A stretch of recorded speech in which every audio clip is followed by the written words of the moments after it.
Hey guys, welcome to the Rubin Report. I'm still Dave Rubin, and I've got two of my Young Turks cohorts with me in no particular order. Jayar Jackson, Alonso Duralde. How's it going, guys? I can't complain. Can't complain? Yeah. All right, I I wasn't going to always listen. can, but I won't. I can always complain. Yeah. Should we just we could just complain for a while. Just segment airing of grievances. All right, we got a lot to get to, so let's do it. Of course, this is the most important story of the week. Spider-Man is going to be rebooted again. That's right. We had the Tobey Maguire one, then we had the Andrew Garfield one. I thought the second one just absolutely sucked with Electro and Green Goblin. Not good, right? Can we just say not good right Not up top? good, not good. Not good. Did you see it? No, I mean, I didn't know there was a second. I thought this was the eighth one. Well, there were the original fifth three. one, technically. There were the three Tobey Maguire ones, and then there was the two Andrew Garfield ones. keep track. Anyway, they were owned by Sony. Sony had the rights to them, so that's why Spider-Man hasn't been part of the bigger Marvel world, mostly the Avengers and all that. But now Sony and Marvel are going to come together. They're going to reboot this thing. It sounds like Spider-Man is going to jump in a Captain America movie next year, then maybe something with the Avengers, et cetera, et cetera. But the reason I thought this was an interesting story, because it goes to the superhero stuff, which everyone likes talking about, but then also how studios work and how big money controls things. Spider-Man is a Marvel character, so back in the day in the comic books, they had crossovers with no problems. So first, let's just talk about the superhero thing in general, which we've talked about this a little bit. Yeah. Do you think the superhero movies have just completely gotten out of control? Like, it seems like it's the only thing we can do in America. I mean, I can't remember if we talked about this last time I was here, actually, but there was a great piece in the LA Times that talked about the Irish potato famine. And the Irish potato famine happened because they became a one-crop economy, and when that one crop dies, you are fucked. Yeah. So I think that Hollywood needs to watch it because, yes, the superhero movies, I think up till now have been a wise investment. There's certainly, they do well globally. You know, people get excited. They generate excitement about the next movie, which is a thing that they love.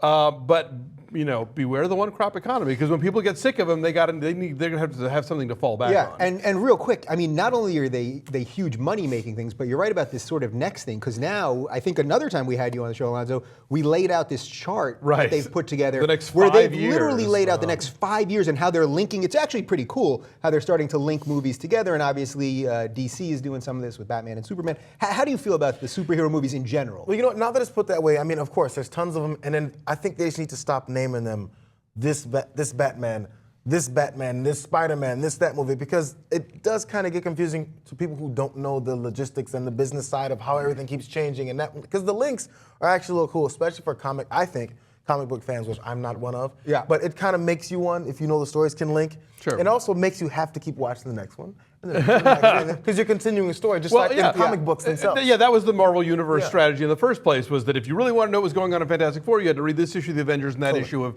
you know, Iron Fist or whatever, because they all linked in together. Yeah. And you would think that DC, not having sold off their characters the way Marvel did back in the day before these movies were so viable, it all being under the Time Warner roof, that they would have been the pioneers here, but no. Yeah, they absolutely didn't. So finally, they're getting the Batman, Superman thing, but and their well, Justice Wonder League Woman, movie, I guess, the is Wonder coming Woman movie, around. the Aquaman movie, they're belatedly getting on the train. Wait, so is Aquaman actually happening? Or Oh is that just No, it's a real thing. With Jason Momoa is going to do it. Wow, I did not know that. But but basically what's happened, I think the weekend that the grosses for the first Avengers came out, the heads rolled at DC, and like, all right, let's get on it. And so now they're belatedly coming to the game. So getting back to Spider-Man for a second, can we at least all agree that whatever they do with this reboot, considering that the first one, the Tobey Maguire one, was only about 10 years ago, 12 years ago, something like that, and then we just had two other ones, can we at least agree we don't need the origin story again. We don't need the Spider. We all know. Is there anyone that doesn't know how did Spider-Man become a spider? Spider-Man. He was bitten, right? By a spider. radioactive spider. Like so we don't need that. Can they skip that part? Yeah, I would love that. I thought comic books did that. They had tons of issues, right?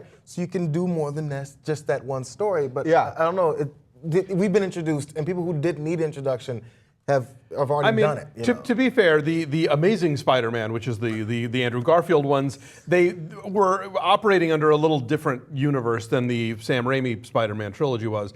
Which is not to say, yes, enough with the fucking spider bite. We get it. Move on. Take it as read. Right. Let's Like, go. can't they instead just, if you don't want to read the freaking comic book and somehow you missed it through all the movies, can't they just hand you a one sheet when you enter? Previously Bit by spider. Let's move on. Previously on Homeland. Give me like 30 seconds at the beginning and boom, everything you need to know. Do you guys think that, I think the most underrated series with all of these is X-Men, actually, because not only I thought that the 3 originals were good and the 2 new ones, the Bryan Singer ones I thought were good, but that all the Wolverine, they all actually do link together, which is pretty amazing considering they've been in the future, they've been in the past, they've been in the present, and it all kind of comes together. That's another one which, like Spider-Man, is the Marvel or the Disney. Sorry, Marvel jettisoned or to another studio. you can't get it right, I we're in a know. lot of Before trouble, Disney came in to sort of run the whole show, Yeah. and the fact that Fox has not had to make a similar deal to sort of incorporate them into the sort of Avengers universe is that they're doing fine on their own. The movies sort of vacillate in quality. I think there have been some good ones and some terrible ones.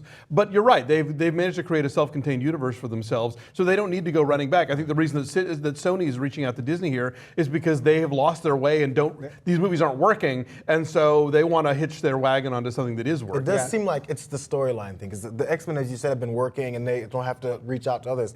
Maybe only because they continue to create new stories with these same characters that you already like, which is okay. We want to see new stories. It's okay for that. So to that point, so you were never a comic book guy? No, or I when never you were a was. kid, never? No. So one of the things that I think is interesting about this is I was into comic books when I was a kid, particularly Spider-Man, X-Men, a couple others.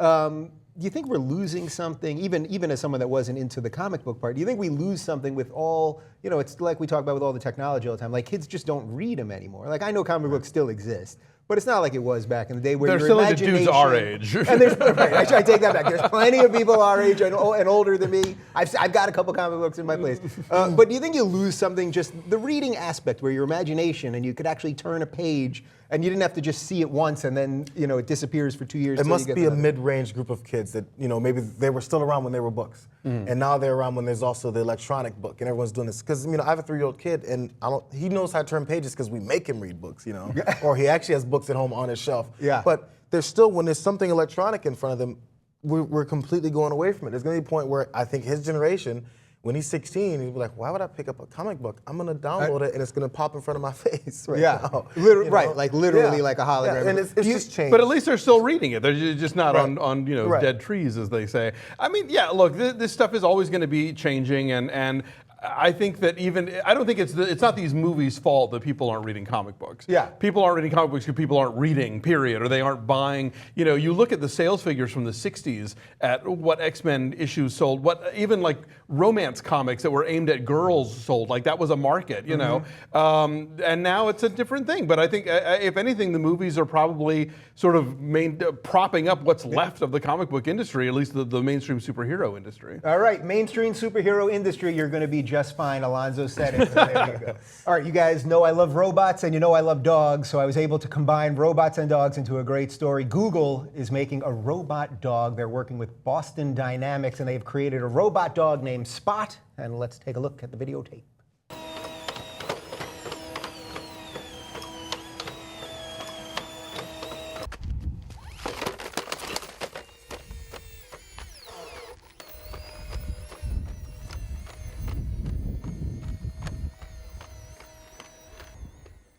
All right, I'm impressed with Spot, but naturally first, why are they kicking Spot? Why was that so Quit crucial? kicking that dog. Why, if it was a regular dog, right, you would not be kicking that dog, and if they were, there people would be up in arms. Peter would be protest. Why are we kicking the robot dog? I'm glad you brought that up because I thought I was going to be the only one.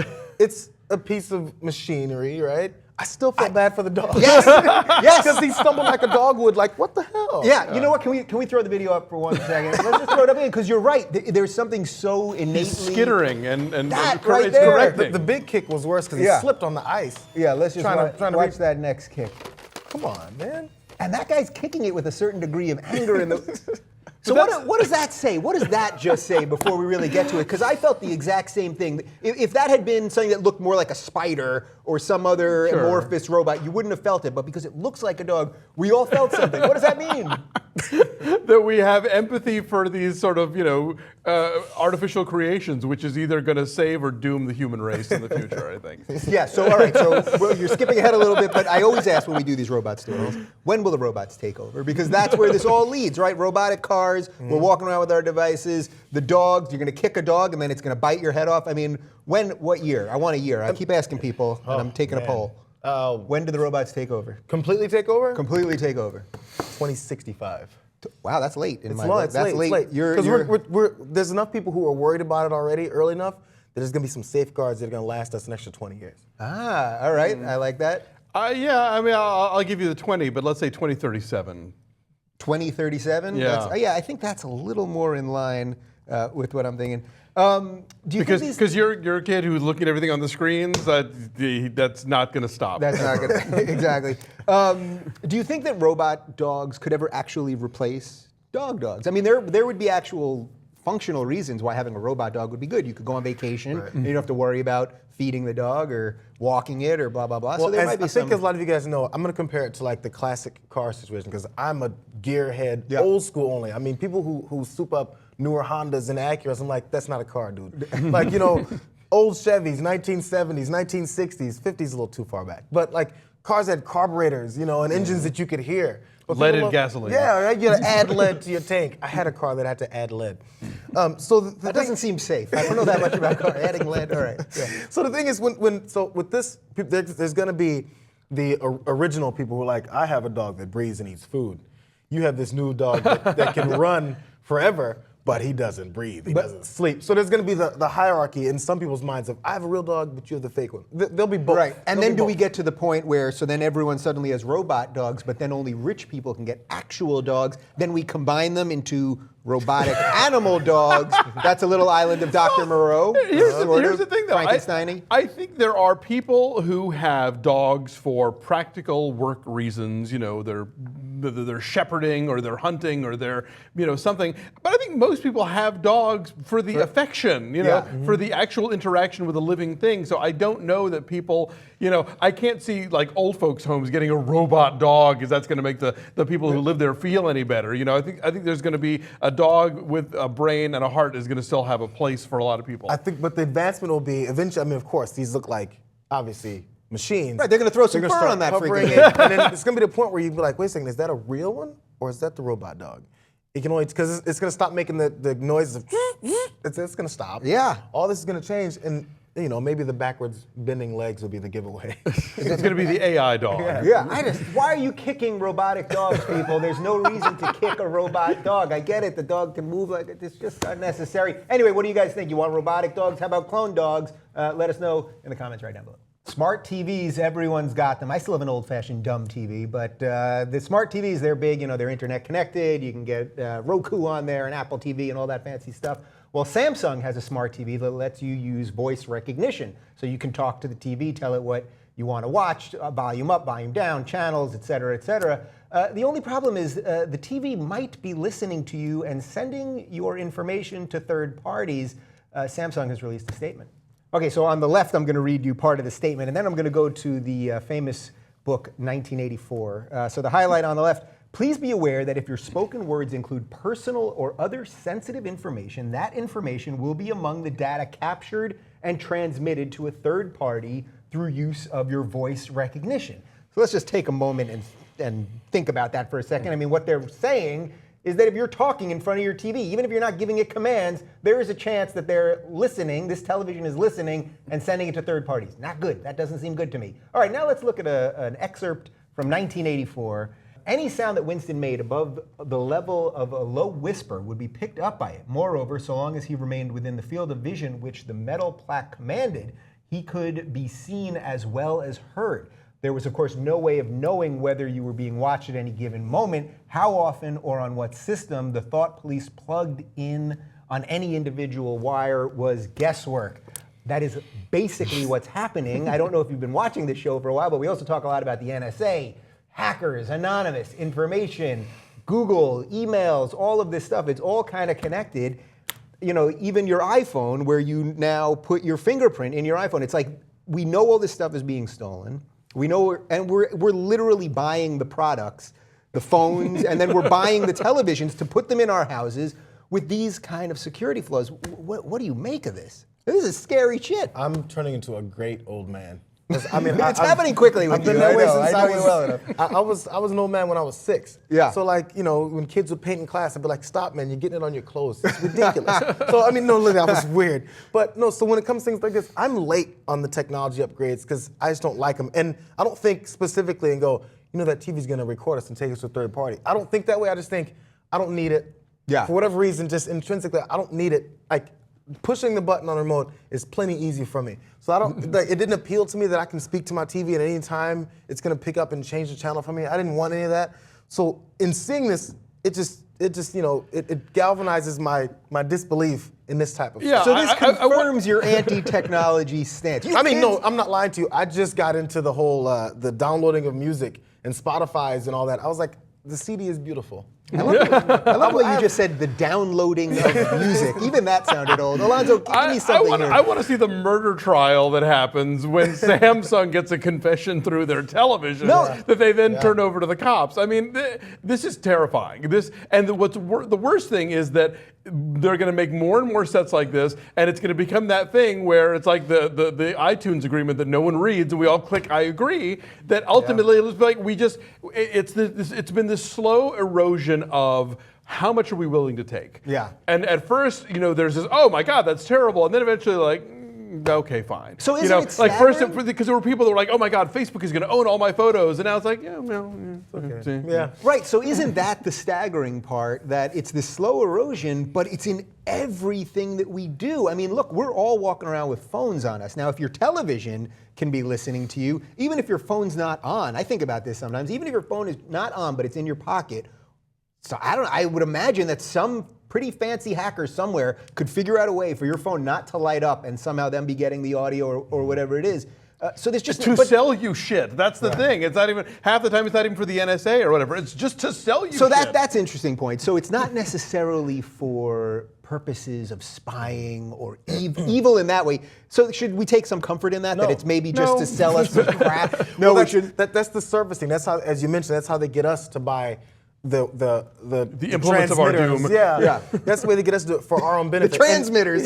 You're getting older by the second. Yeah. So when it comes to stuff like this, the selling point is your life is easier. Just speak to your TV. You don't have to press the button anymore. But as we read deep in the article about this, there was a disclaimer from Samsung saying, hey, by the way, if you don't want it to be listening to you and take in your conversations and then suddenly send you products that you didn't want, then all you have to do is turn it off. Right. And hit that, go to this menu and push that and go to that menu and then go and change it. And then if you want it back on, go and change it again. At the end of the day, this sounds more complicated than what I was doing with just pushing the button. Yes. So we're sold that it's easier, but it actually gets harder to keep it from taking everything in. You're 100% right. My parents have this TV, the Samsung Smart TV. They cannot use the voice recognition thing. There's no way. I don't even think they can use a remote properly. And every time I go home, I end up spending 3 hours disconnect, all that. I don't charge them the hourly rate. I just do it, whatever. But pro bono. But I think you're making a good point. That so Samsung says, okay, you can shut this thing off. But I think 99% of people, most people unfortunately just give away their privacy regardless, so they don't think about it. But then the rest of the people, they don't even, they wouldn't take the time to really figure out how to do it. I always bring up the seminal film Charlie's Angels, where the whole big villain plot of that movie was that they would be able to track all of our cell phones and know where we were at any given moment. And then a couple of years later, Foursquare happened, and we just did it ourselves. We voluntarily did it ourselves. We check in on Facebook, we check in on Yelp or whatever, and it's like, yeah, we're perfectly happy to just give that away. And to bring this to our earlier segment on the superhero movies, in the second Batman with Heath Ledger as the Joker, they used all the cell phones as sonar to be able to track him and blah, blah, blah. Anyway, we're in a lot of shit, people. What do you think?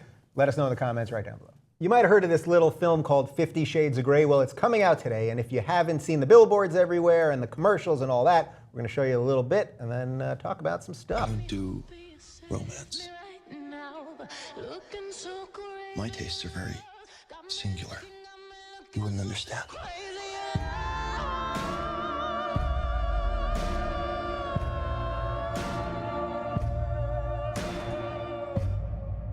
Enlighten me then.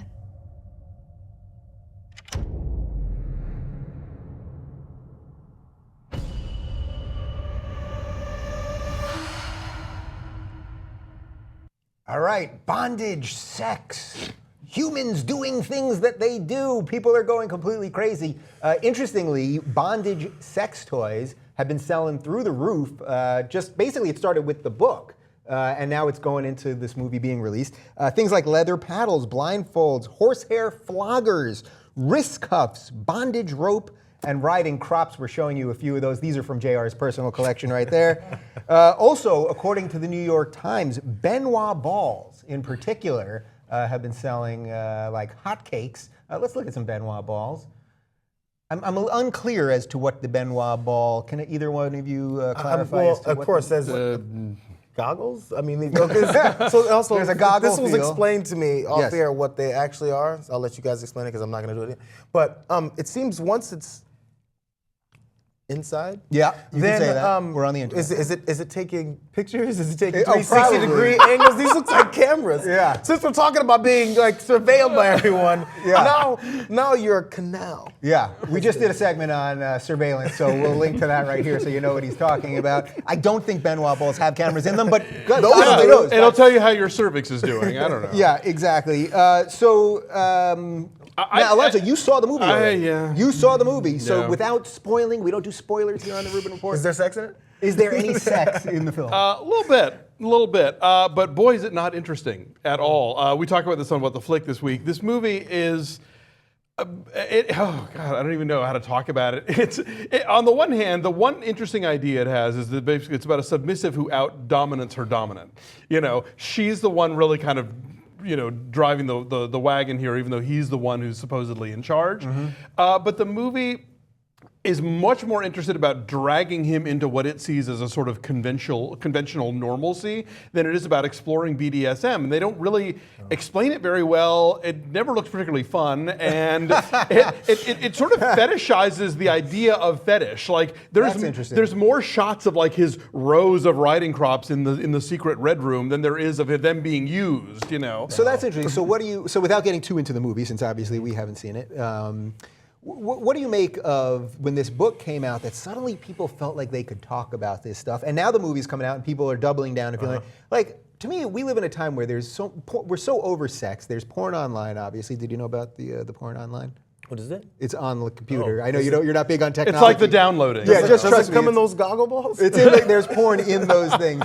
But that we're so oversexed already, it almost seems silly to me or something that this movie could get people excited because all this stuff is out there. If you want to find out about pretty much anything, it's all out there, right? Well, yeah, and then I think part of it, I don't think it was Louis Vuitton, some leather maker said, hey, you know what? We'll strap a couple of these strap-ons and balls and well, I don't know what the hell these things are, but and we'll put it with our leather name on it. Yeah. The LVs everywhere. So, I mean, it's opportunity. And the fact that we keep missing that is amazing to me. That everybody runs up and goes, oh yeah, I'll buy one, and then they go, really? Is there something good just in This terms? is such a weird culture about sex. Yeah. Yes, we all have the internet and we all have access to every kind of porn on earth. But I think for a lot of people, this is such a taboo subject. And somehow this book, these 3 books, got through to a segment of the American population that doesn't talk about this stuff, that doesn't think about this stuff, that never wanted to explore this stuff, and now suddenly is kind of titillated by it. And Right. I'm all for people expanding their sexual horizons wherever they find it.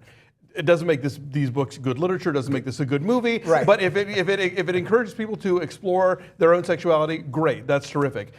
When you see the 50 Shades of Grey licensed merchandise end cap at Target, Right. which is a real thing that I saw. Literally a target. Literally at Target, next to the condoms, this end cap of like blindfolds and all with the branded thing, it's sort of like, no.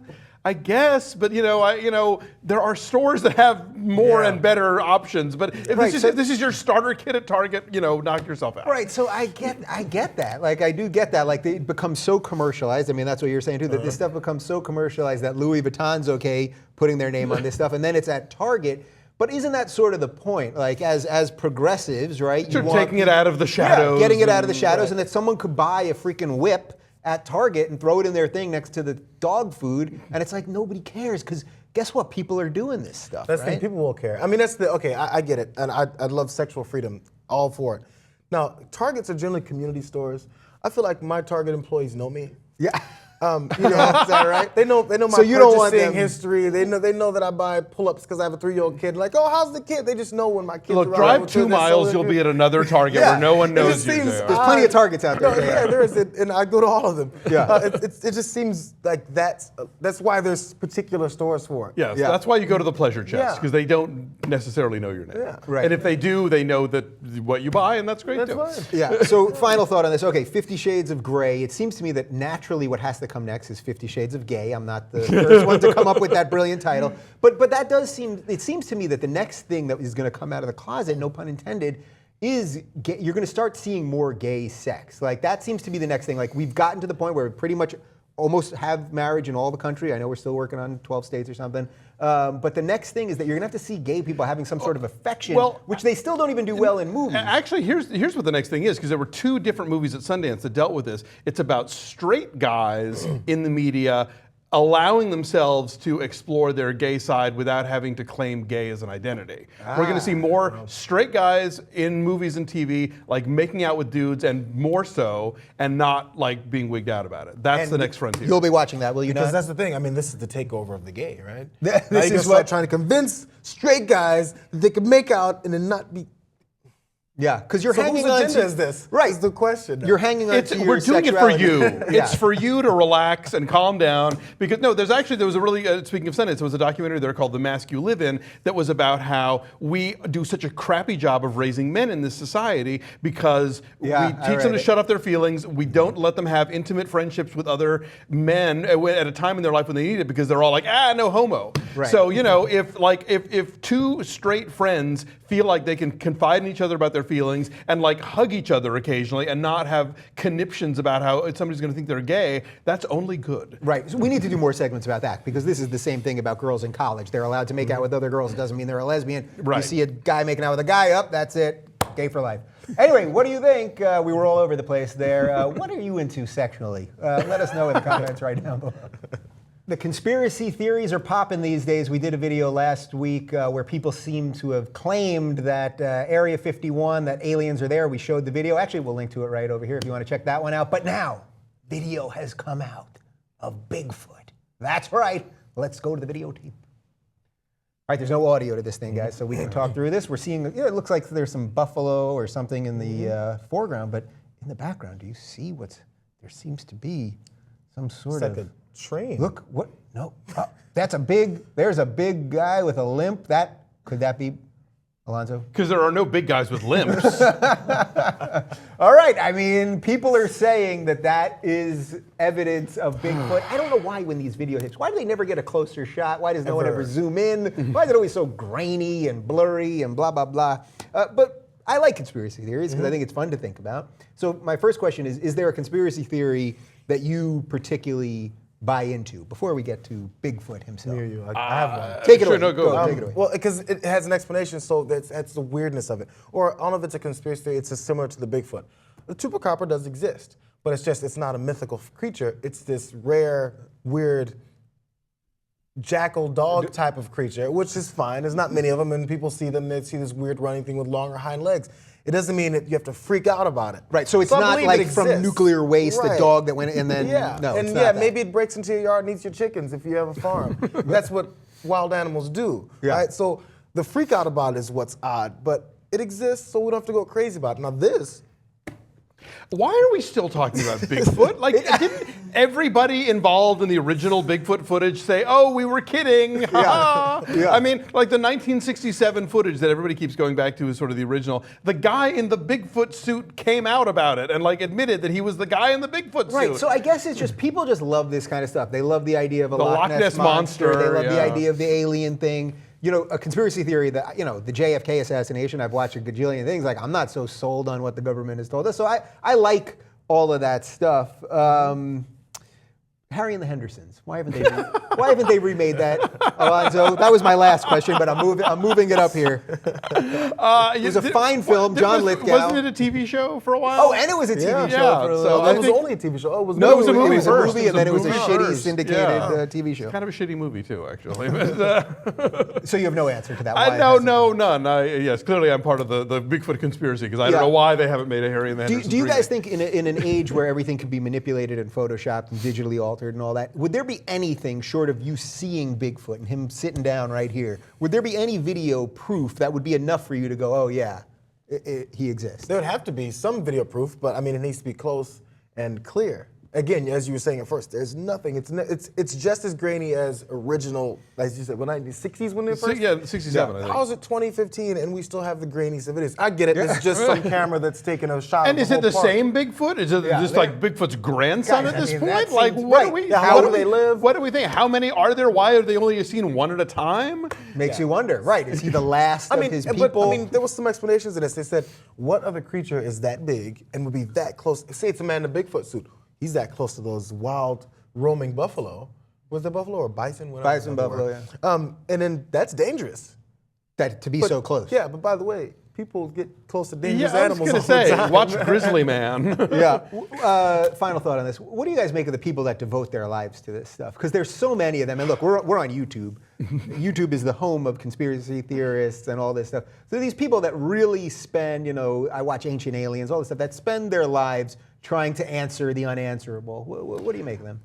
They've clearly figured out a way to monetize this sort of thing. Like whoever's producing that Hunting Bigfoot or whatever that reality show is that they make fun of on the Soup every week. Yeah. Someone's cashing those checks. So it's no dumber way to make a living than wait, most. real quick. So I think the show is called Finding Bigfoot. And my old Sirius XM show And there's years 4 ago, of them, by the way. I think her name's Renee Holland, if I'm not mistaken, was on the show, and she's the real skeptic of the bunch of the Bigfoot hunters, and she was like, yeah, why would I believe in this freaking thing? But she's doing it. It's a job, and she likes Sure, it. She's a totally great lady. But even some of these people that are involved in it, they don't.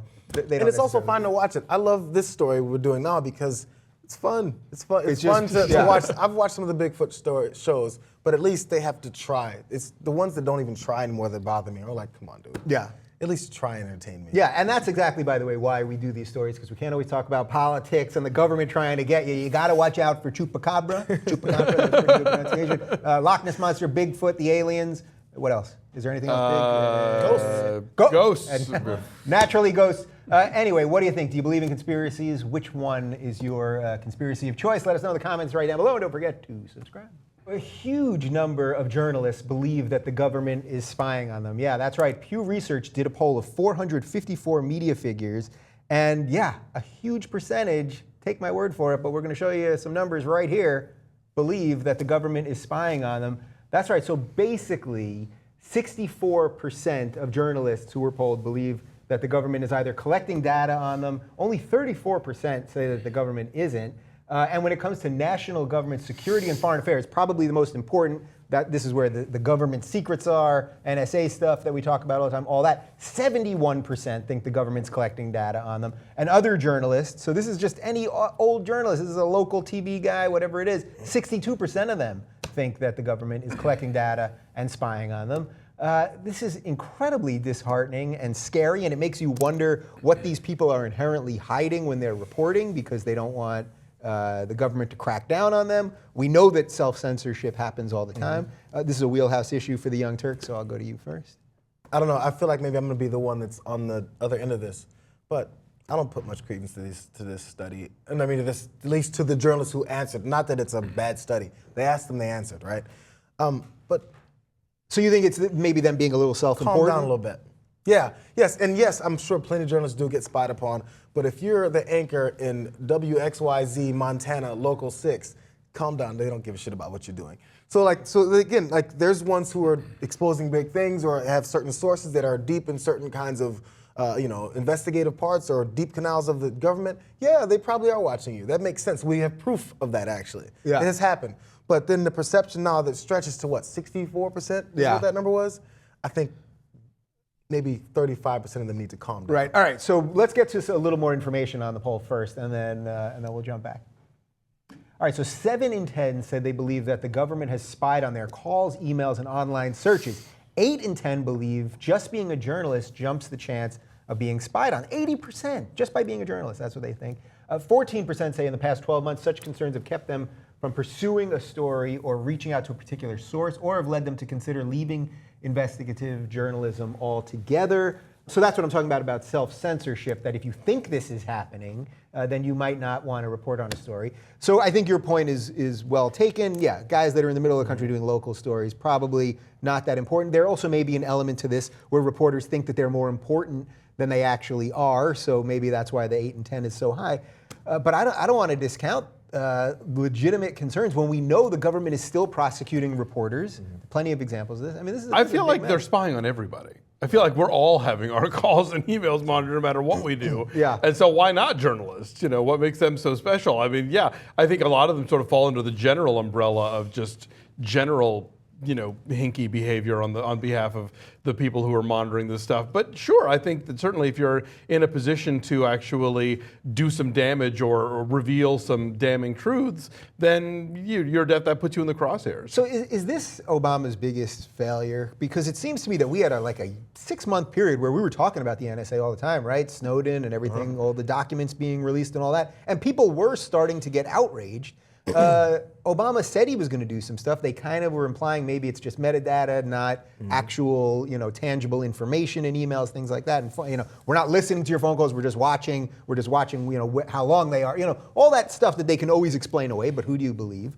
So is this really his failure? That this is a guy who came in saying transparent, transparent, transparent, and by every account, this is the least transparent administration ever. And I think that was I think his failure was saying how transparent it's going to be. Because, I mean, it's probably the least transparent because it's 2015. It's 08 to 16 now.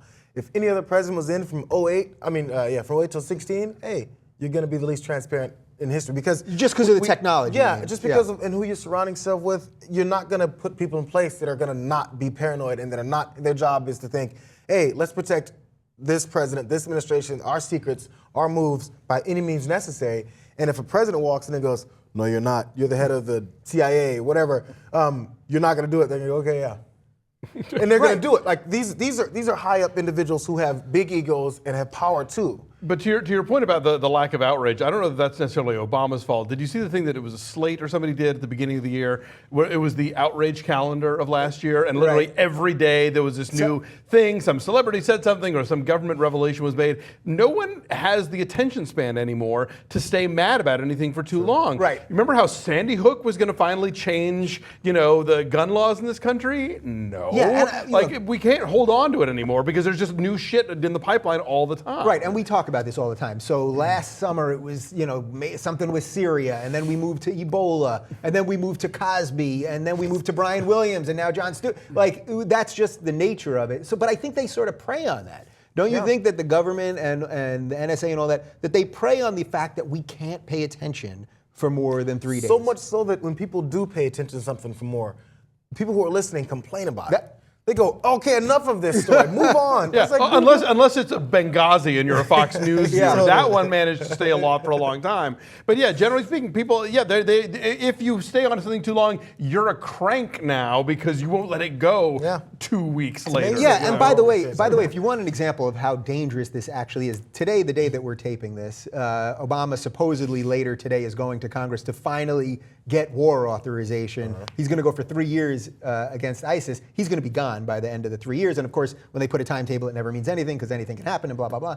But that means that we've been at war in Syria, which is a different country than Iraq, and we never got authorization all this time. And part of the reason, as I've said many times on the show, is because people get so distracted that you don't even realize. They're like, we're bombing Syria now, and nobody thinks about it. Nobody goes, what? Going back to your 1984 quote from the previous segment, we have always been at war with Oceania. We can't even focus anymore. It's just like somebody somewhere we're attacking. And I remember the news used to be, or at least news of a big deal was, we're going to war.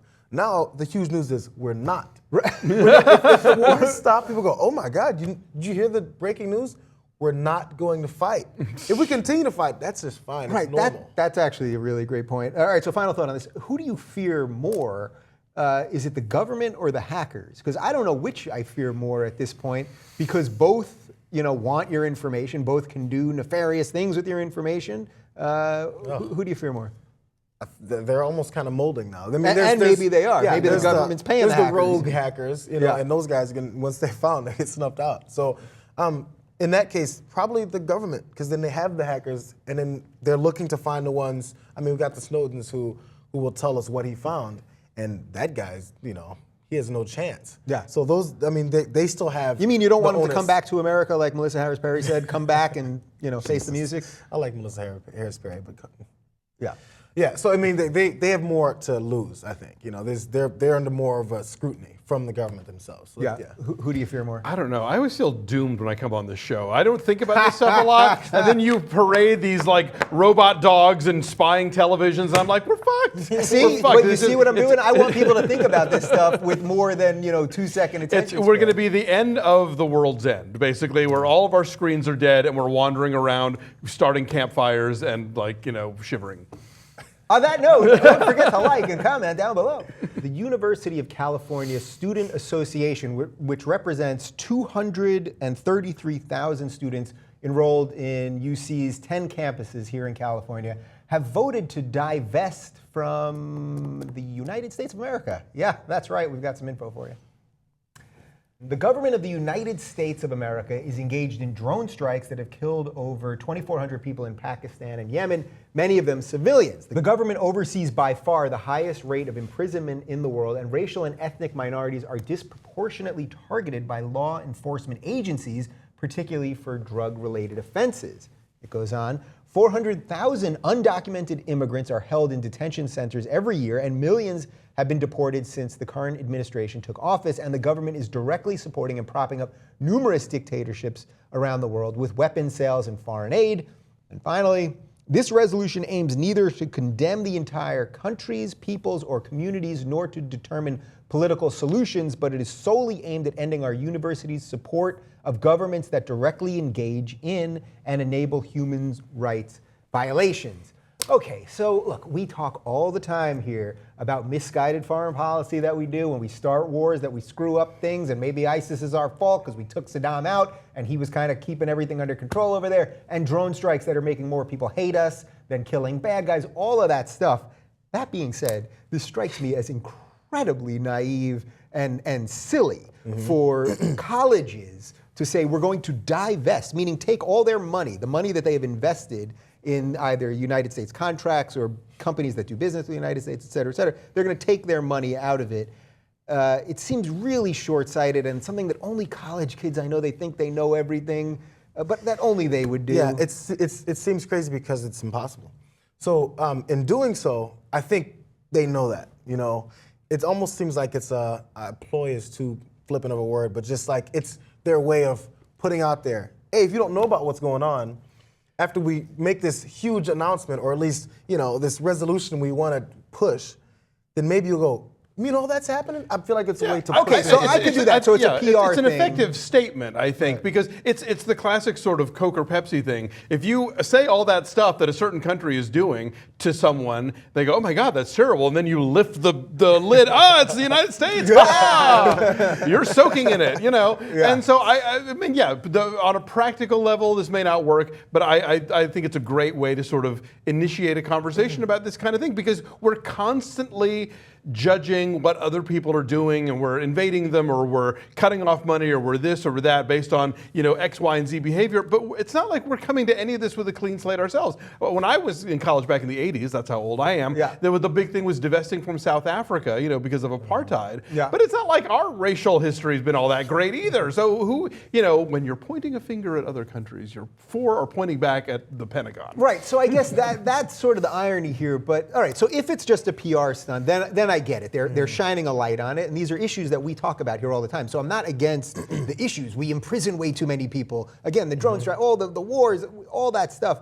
But what about the college element to this? Like, it seems to me that I would bet out of all the kids that voted for this thing, a lot of them really do believe in this thing, not in the, that this is really going to make a difference in a... If our college students can't be recklessly idealistic, who can? I ask you.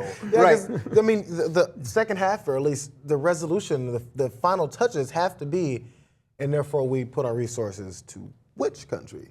Who do we Right. start? So who's the good guys then? Right? Ben Right, and Jerry's. Ben and Jerry's. We're all for Ben and Jerry's. But really, like, who really are the good guys then? Yeah, you and know? then that's where I was waiting for the final point, because in the middle of it I was reading and going, yeah, they can't be serious. I mean, I get it, but they can't be serious. But maybe they'll have some kind of the kicker at the end. They're putting it all in Tom's of Maine. You know, I don't know. Tom's of Maine, that's the toothpaste one, right? Yes. I use that toothpaste. What about Tom's shoes? That's another good one. I was thinking of Yes. shoes, right? All the Yeah. Toms. They give shoes to impoverished people if you buy one pair of Why shoes. can't these companies be called Jamals? Why Tom? Why is everything Tom? How about Jayar? Because Jamal can't get a fucking break in this country because we're imprisoning too many people of color. That's why. We brought it all around. Anyway, what do you think? Is this good PR just to get light on these issues, or it is totally misguided? I'm sort of in between the two. I get it, but I don't know. It just seems kind of silly. Anyway, let us know in the comments right down below. A company has come out with an app. Yeah, an iPhone app that can actually detect cancer and other diseases. We've got some more info for you. It is called the SniffPhone. It's the Nano's breathalyzer. And by identifying the special odor emitted by cancer cells, the Nano's system can detect the presence of tumors, both benign and malignant, more quickly, efficiently, and cheaply than previously possible. And we've got a little more information. The plan calls for a chip with Nano's technology to be installed in a device that is attached to a smartphone and for an app to read the sensor data, analyzing it on the device. The Nano system has a 90% accuracy rate. So basically, you're just connecting something to your phone, you blow in it, and then 90%. I mean, this is really incredible. Like, we think of all the apps that we all love, and Instagram and Twitter and blah, blah, blah, but like, this is kind of You can connect it right next to your breathalyzer app. Yeah. You can get behind the wheel. Right, so first you make sure you're not drunk, that's good, you blow into that, and then Will it tell you if you have halitosis? Because that's I would imagine that it probably could, because it does other conditions So then there's as another well. question, right? I mean, I know you brought it up as, iPhone app. Yeah. I mean, are other Android users screwed on this? Do we not? Well, they're going to release it, right? you get a tumor, no one cares. Yeah. Generally, they release these things for the iPhone first, and then your people, it comes around. I mean, this is just great, right? Like, this is just such a beautiful use of technology, right? Well, I want them. Can they put that into the robot dog and it can like sniff out bombs or something? Robot dog, what's he work. talking about? There's an annotation right here from earlier. Right, well, but these are all the things that they'll be able to do, right? So they'll be able to attach this technology probably to sniff out bombs. I mean, all of this stuff. Although, again, we get it. Everything's tying together this week. Who gets access to that information once your phone knows that you have cancer? So then Because you're saying the it's government... not just between you and your doctor. Suddenly, it's out there for whoever is looking at what's going on. Amazingly, I love to go in that direction with all these stories. I wasn't going to do it here. I was just going to focus on the good parts of this. Is there some risk in here, maybe, that when we are able to detect all this stuff on our own, that maybe we wouldn't go to proper doctors? That's what I was thinking, actually. Because even with a 90% success rate, I'm going to guess that there's a disclaimer when they start selling this thing that's saying, you still should go to your doctor and get your checkup and all that. I mean, stuff. you can't have a false positive. You can't have a Sure, false sure, positive, sure. And so in that aspect, then you do wonder, people then go, oh, I know. And then there's people who like to take their own remedies. Yeah. They're like, they don't know what the doctor's pumping into them, all that stuff. So that may rise, but the first thought is that overall cases, of least late notifications, will lower, which I think is great. Yeah, of course. I mean, everyone, I think, has been affected in some way from someone that had cancer. Sure. So I think everyone can.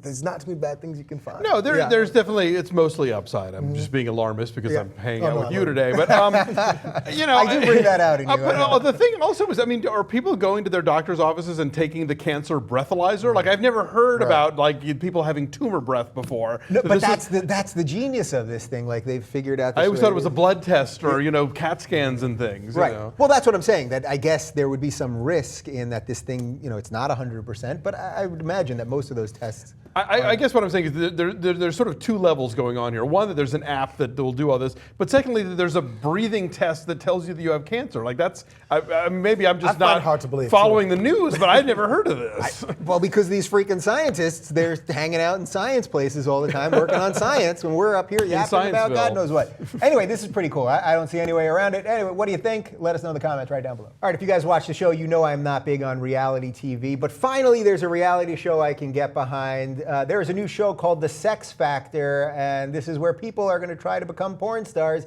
and they've just announced their cast. Let's take a look. At the 2014 AVN Awards show in Las Vegas, some of porn's biggest stars came together to create a reality competition called The Sex Factor. 8 guys and 8 girls will compete for porn stardom and a $1 million prize. These 16 contestants have never been seen on film before, and America will vote to decide a male and a female. Okay, so among some of the contestants are Wall Street intern Paige Jennings, also Duke University porn star Belle Knox. She was going to be the host, but then she dropped out and has been replaced by Asa Akara. So there's the cast members right there, and these all want to be the next big porn stars. Did you guys not try out for this? I thought maybe I was going to see you guys in this. No, man, the most fun part about maybe when I submitted my tape, yeah, was that you have On VHS. yeah. and a CD. So you get to have these fun porn names. You get to come up with something, right? Yeah. I mean, Long John Silver. I mean, that's the thing. You get to just come up with anything. I think especially the guy in the front. Long John. please. Oh, that's Yeah. what it was? I'm Yeah, sorry. yeah, yeah. I think I put like a captain's hat on or something. Yeah. But like the guy in the front seemed very excited, and it seems like that's the energy of it. But then you wonder if dreams are going to be crushed, say the person who wins, and they're going to be like, I didn't know the sex industry was the sex industry. Was Okay. that? Yeah. Here's my question. When did porn get so hard to get into? It seems like you just show up. Like Right. I didn't realize, like American Idol, The Voice, like you're trying to get this record contract, or it's a tough industry to break into. Porn is, there's some fetish out there that you fit already. Right, so whatever basically- you look like, there's somebody who would hire you not much. And frankly, most porn now, I think, is being made by people on their phones and uploaded to the internet anyway. So it's like, why is there a reality show for an industry that anybody can get into already? Right, that's what I was going to say. Like, basically, if you have a webcam, you're already halfway into the porn industry in the first place, so you're already there. I have to say, I kind of dig this one because it's people that want to do something. And I hate reality TV as a general theme, but like Shark Tank. I love Shark Tank. You're watching people that are passionate about They've something, got dreams. trying to get it to the next level. If these people are passionate about fucking, then I want to let them It seems fuck. like, why not have America's Next plumber's assistant? Like, fucking call a plumber and become his assistant. It's not that hard. Hey, You don't have to TLC. have a reality show to do it. TLC, are you listening? America's Next. I could literally see that. That's how stupid most reality TV is. Except the getting. winning prize is not going to be $1 million. Well, It's gonna be okay, yes, $20 granted. an hour. $20 an hour, or it could be like a golden plumber, a golden plunger, or something like that. Why do people keep tuning into television for sex? I mean, we did another sex story earlier, but like that's the part that I don't get. Like we did something on the Sex Box a couple weeks ago, which is a UK show where people literally have sex in a box, but there's no camera on them while they're in the box. They just then come out of the box and tell you talk what- about it after. But yet we live in a time when you can see sex constantly. So why? It seems like TV is not quite sure what to do. Because they can't with do it sex. all, right? So it actually made me wonder. So okay, we know, at least I don't know if you guys know, but then there's reality shows you don't like watching them much, where there's the challenge round and then there's the prove yourself round. They can't show any of that. Yeah, I mean, this is a very. But then why are on this people show. tuning? That's what I don't understand. It's tittillating. It's the idea of it. Yeah. Again, it's like the horror movies that are most effective when it plays out in your mind. This show obviously is going to be forced to leave things to your imagination because of the nature of television. Right. And so we're going to have to sort of fill in those blanks ourselves. Right. I just want the teary confessions in the interview room. That's going to be always the highlight of Yeah. You'll need plenty of tissues for those teary confessions. You see what I did there? Okay, what do you think of Sex Factor? Let us know in the comments right down below. Have you guys heard about Drunkorexia? The college kids are all about it now. This is apparently when girls mostly, but guys are doing it too, are drinking a lot more but eating a lot less because they want to keep the calories low with the food so that they can drink more. We've got a little more info for you. Drunkorexia is most common among university students facing with conflicting pressures of heavy drinking and staying slim. All right. Realizing that they're going to have to drink to fit in, but not wanting to put on any weight, drunkorexics will skip meals before going out. The lack of food in their system ensures that they get drunk quicker, but raises the risk of them passing out. I mean, this sort of to me seems like it's always been happening. College kids usually don't have a lot of money. I know I didn't when I was in college. I was more of a pothead, which then led to a lot of eating, so I guess I had a different series of problems. But we are so focused on drinking in this country. Does that surprise you how important drinking still is It doesn't for the surprise college? because, as we'll talk about the story earlier that you talked about, when it came to people being freed for their sexuality and everything, right? But people now have to be freed to drink because there's so much onus on it. Like, a 16-year-old kid, his parent has the liquor cabinet, and in this country, because a 16-year-old can't have a beer, then they lose their shit when their parents leave the town. They go, well, I have to finish off this whole liquor cabinet to make up the past 5 years that I've been wanting to take a sip. and they kill themselves by over drinking because we have this onus on it. If we calm down as a society, we can chill out and we don't have to worry about stuff. No, like this. and normally I would say yes. I mean, this was a country that was founded by all the people who were too dull to live in Europe, and we still have a lot of weird issues about this. These quotes, however, are all coming from the Daily Mail. So this is England where this is happening. Actually, When I went to college, people used to give blood and then go drink, and then that way they would get drunk faster and cheaper. Wow, were they literally doing that? Yeah, they would literally go give a pint of blood to the Red Cross and then go to happy hour because it was too. Now I've never heard of Drunkorexia. I think drunkemia is more popular, which is basically that you don't have to worry about the calories of the food you're eating because you're going to barf it all anyway. Yeah.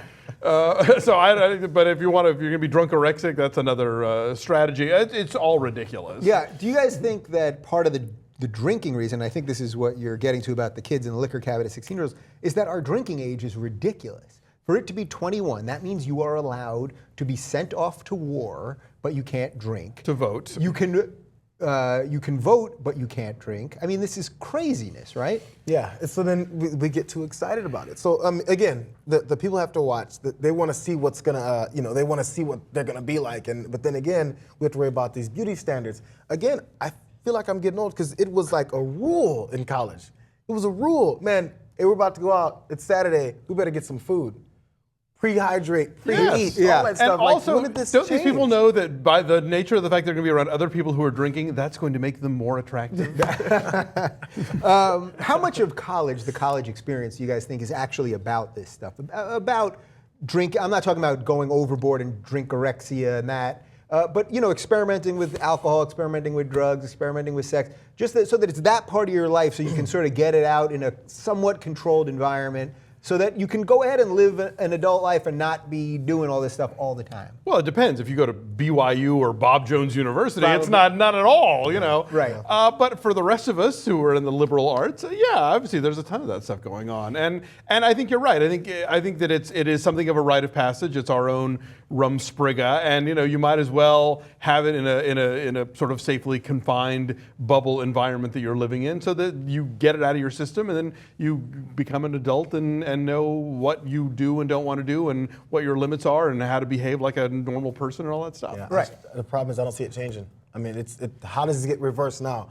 People are always going to think skinnier is better, and people are always going to think I need to get drunk, or else these guys aren't going to have fun with me. All this stuff, whatever the belief systems we have, there's no way you can just change it and sprinkle this knowledge over society and just think clearly. So we're fucked. Well, I'm trying to sprinkle a little knowledge around here. Last thought on this: how much of this do you think has to do with just Instagram and the selfie culture and all that? Because that's the body image part. Everyone's constantly walking around with this thing in front of them. So you're puking, so your abs look better than your drink. Like there's just this constant culture of sort of making everything about ourselves that I think is really it's a piece of this.